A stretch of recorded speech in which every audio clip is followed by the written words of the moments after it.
Olá, sejam todos bem-vindos. O meu nome é Valderez, eu faço parte da comunidade espírita Caminheiros do Amor, situada na Avenida Arnaldo Magnicaro, 1370, no bairro de Campo Grande, São Paulo. Estamos aqui na tarefa da divulgação da doutrina espírita e a nossa reflexão nessa semana será sobre o Livro dos Espíritos. Mas antes de darmos continuidade, vamos fazer a nossa prece de abertura, nos conectando e agradecendo a Deus, o nosso Pai amoroso, que nos concede sempre a oportunidade de um novo dia, do recomeço, da nossa melhora interior, da nossa oportunidade de compartilhar com o próximo todo o amor que ele espera de nós. Então, que nós possamos nos fortalecer nessa luz divina, juntamente com seu Filho, o Mestre Jesus, o nosso irmão maior, que possamos tê-lo como exemplo e guia, que através do seu Evangelho nos trouxe o direcionamento de como devemos conduzir a nossa vida, no amor, no perdão, na caridade. Agradecemos também ao nosso mentor, o nosso Espírito protetor que caminha ao nosso lado, também nos aconselhando, nos inspirando e nos auxiliando na caminhada durante a nossa jornada. E nessa comunhão de pensamentos, vamos pedindo licença para iniciar os estudos da semana. Então, estamos no Livro dos Espíritos, no capítulo número 10, que está nos trazendo as reflexões sobre as ocupações e missões dos espíritos. E nós vamos refletir da questão número 570 até 574, onde Kardec pergunta ao plano maior. Os espíritos, eles compreendem sempre os desígnios que são encarregados de executar. Está perguntando se eles têm compreensão das tarefas, das missões e das ocupações. Então, eles respondem, se eles têm essa compreensão, e eles respondem não. Aos que são instrumentos cegos, mas outros sabem muito bem com que objetivo agem. Então, aqui nem sempre, todos os espíritos, eles têm ocupação dessas, o entendimento, a compreensão dessas missões. Então, aí, como já sabemos em tudo, vai depender do grau de entendimento, da maturidade, da evolução do espírito. Os menos esclarecidos, eles vão executar as tarefas mais simples, mas sem terem a compreensão da importância dessas tarefas. Eles não sabem por que fazem, não reconhecem a grandeza do todo, no universo. Já os mais esclarecidos, eles já sabem o que fazem e o porquê fazem. E sabe a importância também desses trabalhos, dessas tarefas, dessas ocupações. E muitos deles já conduzem outros menos esclarecidos. Então, todos nós temos missões, ocupações. Então, temos aqueles que já compreendem e executam essa tarefa, de forma a entender qual é o propósito, do papel dele naquela tarefa e o que vai refletir na humanidade, na obra e criação de Deus. Do mesmo jeito aqui na Terra, o que acontece assim com as nossas ocupações enquanto estamos encarnados. Então vemos, né, que tem alguns que têm mais conhecimento, eles já estão mais evoluídos, têm mais entendimentos, já têm um grau de esclarecimento maior. Então eles têm a consciência da importância do trabalho. Portanto, eles não trabalham só para si, eles trabalham sabendo, né, que aquele trabalho ele vai ter um reflexo na coletividade, na sociedade, na família. Então ele trabalha com a disposição, ele se debruça amorosamente em cima daquele trabalho, daquela ocupação e faz bem feito, compreendendo, né, que aquele trabalho, aquela missão, aquela ocupação vai ter um reflexo, tanto no progresso evolutivo dele, seja também na sociedade ou na família. E já sabemos também, e temos exemplos, que outros trabalham somente porque precisam trabalhar, sanar as suas necessidades básicas, né? De moradia, de alimentação, de despesas, né? Então, eles trabalham sem dedicação, sem comprometimento e sem compreender a importância do trabalho. Eles trabalham, mas não gostam de trabalhar. Então, vemos muitos, né, aqui, e a gente pode usar esse exemplo do mundo material e levar também para o plano espiritual.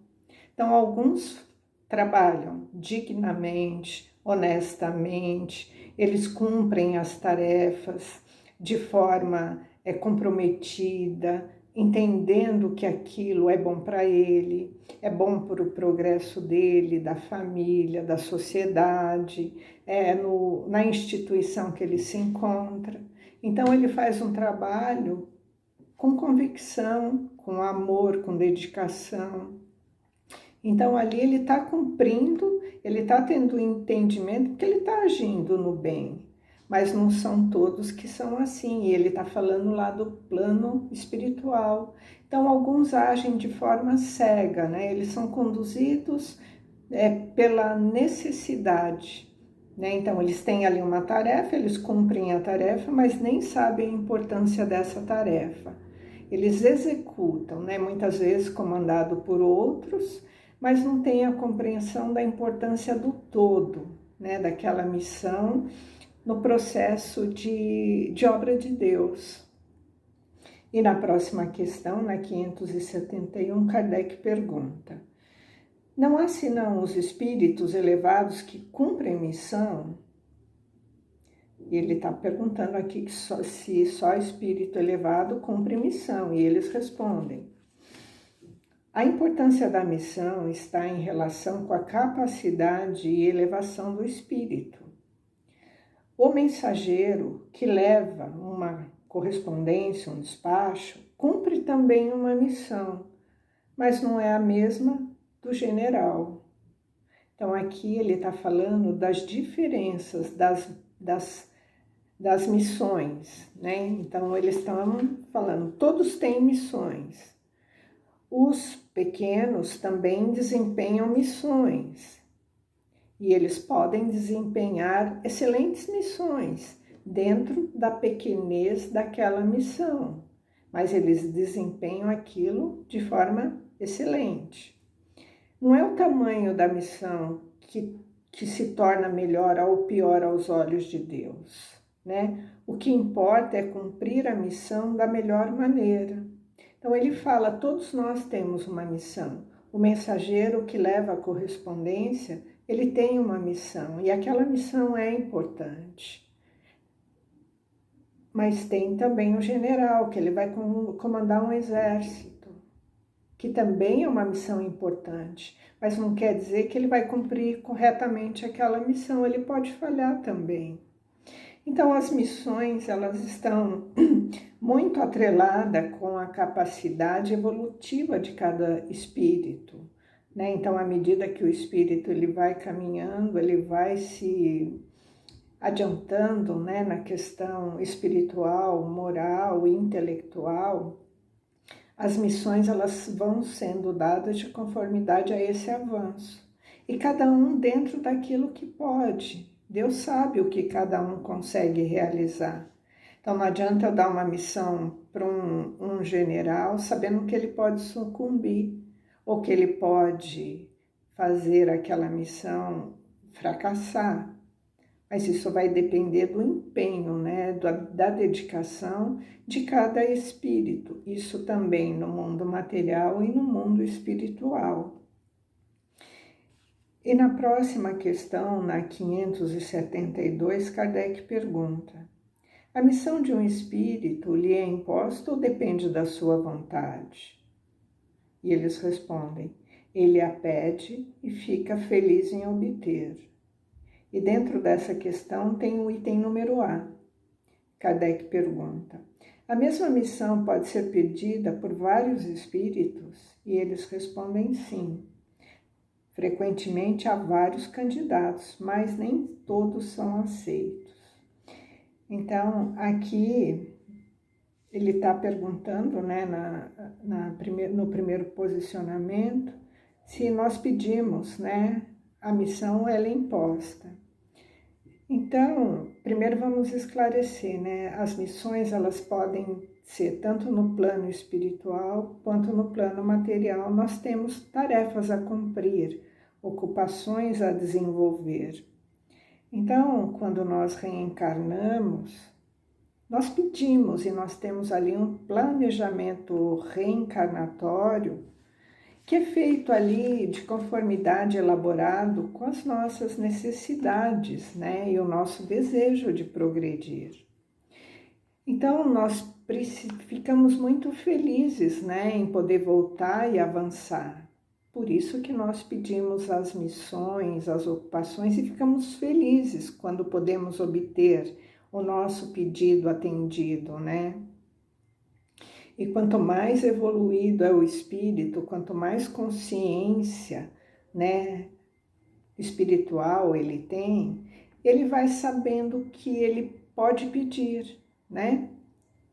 Se ele tem condições de cumprir a missão, se ele vai ter condições de avançar naquela tarefa, né? Então, nós podemos sim pedir muita coisa e a gente fica feliz em obter, mas será que sabemos pedir?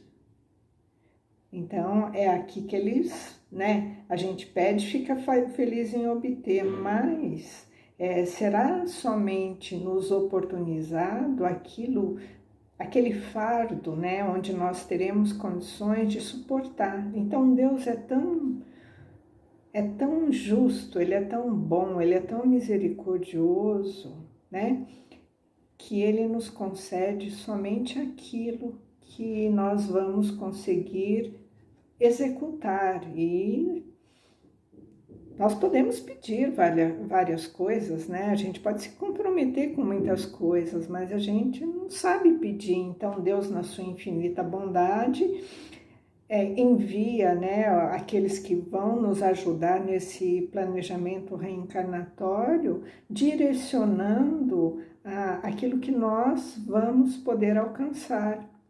Porque senão a gente acaba pedindo tantas coisas que podem, né, ser carga muito maior do que a gente poderia suportar. Porque determinadas missões, tarefas, pode nos comprometer, pode nos causar muitas dores.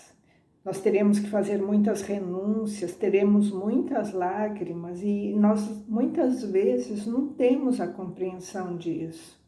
Então, eles nos auxiliam, né, nessa condição. Por isso que ele fala aqui, né? A mesma missão pode ser pedida por vários espíritos, quer dizer, ele se acha gabaritado de conseguir, né, vários candidatos para aquela tarefa, né? Mas nem sempre todos são aceitos, porque Deus conhece o íntimo de cada um. Então ali, né, a gente pode até usar aquela frase, né? Muitos são chamados, mas poucos escolhidos. Então, nós estamos a todo momento querendo coisas grandiosas, né? Querendo coisas muito além. E nós somos chamados, mas nós estamos preparados? Porque serão escolhidos aqueles que já estão preparados. E Deus que sabe, né, das nossas potencialidades, das nossas capacidades. E Ele quer que ninguém venha aqui para fracassar, né? Então, as tarefas que nos são colocadas não é para o nosso fracasso, é para o nosso avanço. Então, recebemos exatamente aquilo que conseguimos concluir e vai depender do nosso livre-arbítrio, né? Do nosso empenho, das nossas condições, do nosso comprometimento, porque muitas vezes as tarefas que pedimos, elas estão muito acima das condições que nós temos de renunciar, né, as dores que teremos que passar, os comprometimentos que teremos, né, em relação a essa ocupação, essa missão, as lágrimas que iremos derramar. Então, tudo compatível com aquilo que a gente já consegue, para que a gente tenha êxito, né? Então, tudo é planejado, tudo é direcionado com as bênçãos, né, do nosso Pai de amor. E na próxima questão, Kardec pergunta: em que consiste a missão dos espíritos encarnados? E eles respondem: instruir os homens, ajudar o seu progresso, melhorar as instituições por meios diretos e materiais. Mas as missões são mais ou menos gerais e importantes. Aquele que cultiva a terra cumpre uma missão, como aquele que governa ou aquele que instrui. Tudo se encadeia na natureza ao mesmo tempo em que o espírito se depura pela encarnação. Ele concorre sobre esta forma para o cumprimento dos caminhos da providência. Cada um tem a sua missão neste mundo, posto que cada um pode ser útil para alguma coisa. Então, olha a missão, né? Qual é a nossa missão? A nossa missão é auxiliar a obra de Deus aqui, né? Durante a nossa jornada e a nossa evolução também. Essa é a missão. E como que a gente pode fazer isso? Cada um tem uma missão, todos, por mais simples que pareça, podem fazer o bem, podem contribuir com essa obra de Deus, né? Todos têm uma utilidade, uma responsabilidade, né, nesse avanço, né, nesse compartilhamento social, colaborativo, né, tem as suas funções. Então, todas as missões, ocupações e tarefas têm as suas importâncias, né? Todos têm as suas responsabilidades e seus deveres. Tanto o lavrador, como o governante, como o professor, o médico, o advogado, né? Todos têm uma função, então todos podem contribuir com a obra da criação. Então, é como ele diz, tudo se encadeia na natureza ao mesmo tempo. Então, o espírito, ele se depura, ele avança e dessa forma ele contribui, né, para o avanço da humanidade. Então, não importa qual é a nossa tarefa, a nossa ocupação. Aquele que é lavrador e cuida da terra de forma amorosa, de forma honrosa, e faz aquilo tendo a compreensão da importância daquele trabalho, que com aquilo ele vai ajudar a sustentar pessoas, ao alimento chegar na mesa, né? E que aquela função é importante, aquela ocupação é importante.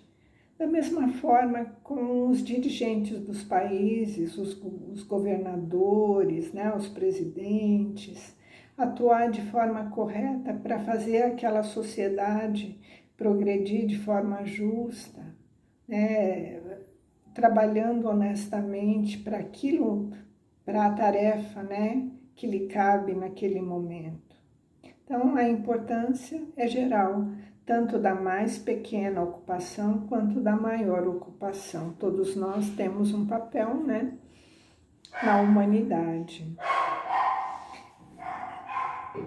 E aqui na próxima questão, na 574, Kardec pergunta: qual pode ser a missão das pessoas voluntariamente inúteis sobre a Terra? E eles respondem: há efetivamente pessoas que não vivem senão para si mesma e não sabem se tornar útil para nada.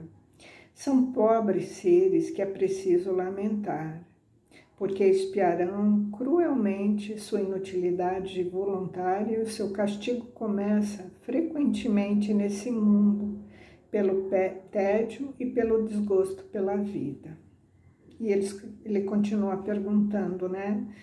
Visto que tinham uma escolha, por que preferiram uma vida que não poderia lhes aproveitar em nada? E eles respondem: entre os espíritos há também preguiçosos que recuam diante de uma vida de trabalho. Deus o permite, pois compreenderão mais tarde, e às suas custas, o inconveniente da sua inutilidade, e serão os primeiros a pedir para reparar o tempo perdido. Podem ser também que escolheram uma vida mais útil, mas uma vez na obra recuam e se deixam arrastar pelas sugestões dos espíritos que o encorajam na ociosidade. Então aqui Kardec está perguntando, né, por que alguns reencarnam aqui para viver de forma ociosa, né, durante o mundo material? Então, são espíritos que ainda, né, eles não conseguem se tornar útil para nada, nem para eles, nem para ninguém, e realmente é de se lamentar, mas existe ainda, né, espíritos que não têm essa compreensão. Então, muitas vezes, eles vêm, né, nessa condição para cá, para que isso também seja um despertar para ele. Porque a pessoa que vive na ociosidade, ela já começa ali a se incomodar com isso, né? A pessoa que está sempre ociosa, ela vive num tédio, em um vazio existencial. Isso para ele é um castigo, é um suplício, né? Então ele fala aqui de duas situações. Ele fala que alguns, eles vêm nessa condição, né, de ser espíritos preguiçosos que não querem se envolver com o trabalho, e Deus permite isso. Então ele concede essa existência, mas que essa encarnação será um gatilho, né, vamos dizer assim, um gatilho para ele despertar para uma vida mais ativa numa próxima encarnação. Então, através disso, né, dessa condição dele viver nessa ociosidade, quando ele chegar no plano espiritual, ele vai ter essa compreensão, né, e de que será uma decepção muito grande quando ele chegar lá e descobrir que ele perdeu a oportunidade, né, de avançar, porque ele vai ver os outros avançando e ele ficou estacionado. Isso será um grande gatilho, né? Será uma alavanca que vai impulsionar o espírito a voltar mais comprometido, mais imbuído na questão do trabalho, da ocupação, de uma tarefa, do desejo de progredir também. E a outra situação que ele fala é que muitos não escolhem a ociosidade, ele vem com as tarefas, com as ocupações, mas chegam aqui, eles acabam se deslumbrando, né, e o peso da matéria, eles se iludem, né, com as coisas fáceis do mundo material e acabam abrindo espaço, né, para as influências daqueles que encorajam ele na ociosidade. Então, ali a sintonia, né? Muitas vezes eles esmorecem, eles preferem a vida ociosa e eles abrem o campo, né, através dessas vibrações, ele vai encontrando aqueles irmãos desencarnados que o encorajam a viver, né, nessa contemplação só das coisas do mundo material, e ele vai ficando ocioso na questão da tarefa, da missão, e acaba sempre escolhendo os prazeres, deixando o trabalho para depois. Mas sabemos que Deus, né, ele oferece sempre a oportunidade para o recomeço. Então, eles vão despertar, e essa passagem aqui na ociosidade vai fazer eles refletir quando chegar no plano espiritual, e eles vão implorar para uma nova existência para que possam continuar avançando, progredindo e evoluindo. Então, que nós não percamos as oportunidades, né, das tarefas, das ocupações enquanto estamos aqui. Porque quando chegarmos no plano espiritual, muitas vezes nos arrependeremos por ter virado as costas, né, para essa oportunidade. Que assim seja, graças a Deus, graças a Jesus.